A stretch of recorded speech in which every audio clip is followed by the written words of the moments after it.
Россия не намерена, это очень важно, я повторяю это специально, Россия не намерена первой размещать подобные ракеты в Европе. Если же они действительно будут произведены и поставлены на европейский континент, а США такие планы имеют, во всяком случае, мы не слышали обратных заявлений, то это резко обострит ситуацию в сфере международной безопасности. Создаст для России серьезные угрозы. Ведь у некоторых классов этих ракет подлетное время до Москвы может составить до 10-12 минут. 미국은 결코 나와 우리 국가를 상대로 전쟁을 걸어오지 못합니다. 미국 본토 전역이 우리의 핵 타격 사정권 안에 있으며 핵 단추가 내 사무실 책상 위에 항상 놓여 있다는 것. 이는 결코 위협이 아닌 현실임을 똑바로 알아야 합니다. Putin dan Kim Jong-un ancam lepaskan 60 nuklir serentak ke kota-kota Amerika jika Donald Trump panaskan konflik Iran-Israel. Dunia berada di ambang bencana nuklir global setelah dua pemimpin dunia paling kontroversial, Presiden Rusia Vladimir Putin dan pemimpin tertinggi Korea Utara Kim Jong-un, mengeluarkan ancaman gabungan yang sangat serius terhadap Amerika Serikat.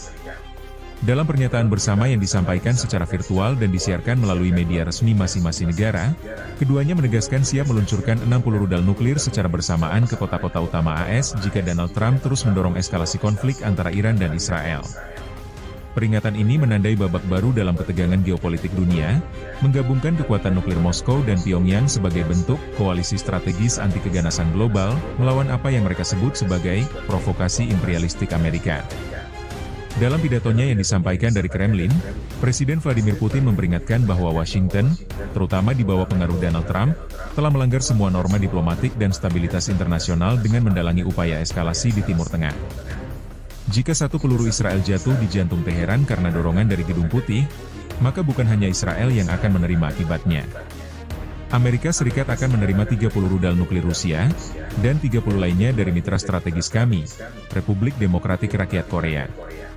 Targetnya jelas, pusat komando, pusat industri militer, dan ibu kota AS, tegas Putin. Sementara itu, dari Pyongyang, Kim Jong-un menggaungkan peringatan yang sama kerasnya.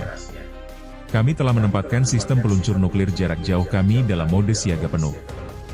Kami tidak akan tinggal diam ketika Trump dan Zionis menyulut api perang besar.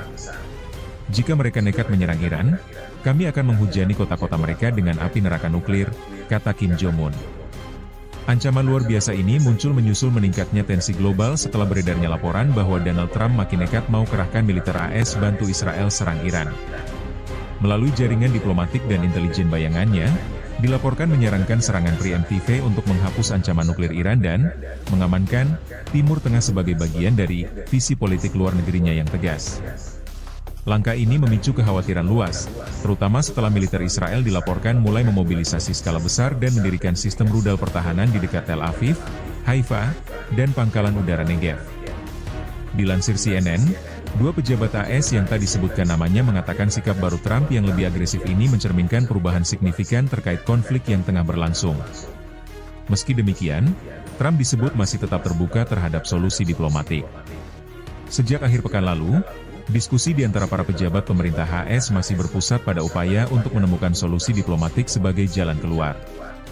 PBB segera menggelar rapat darurat Dewan Keamanan di New York, dengan Sekretaris Jenderal Antonio Guterres menyatakan bahwa dunia berada pada jam ke-11 dalam menghindari kehancuran global.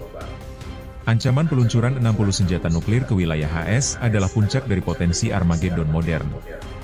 Kami menyerukan deeskalasi penuh, penghentian provokasi, dan dialog terbuka segera, kata Guterres. Presiden Prancis Emmanuel Macron, Kanselir Jerman Olaf Scholz, dan PM Inggris Keir Starmer secara bersamaan mengutuk retorika Rusia dan Korut, namun juga memperingatkan bahwa tindakan AS harus dikendalikan. Kita tidak bisa membiarkan satu orang yang sedang berkampanye memicu Perang Dunia III, ujar Macron dalam pernyataan pers bersama. Sementara itu, China menyerukan gencatan militer penuh di Timur Tengah dan mendesak Washington untuk menghentikan semua bentuk dukungan provokatif terhadap Israel. Respon Amerika Serikat, Pentagon segera menaikkan status siaga militernya ke DEFCON 2, satu tingkat di bawah kesiapan perang penuh, DEFCON 1.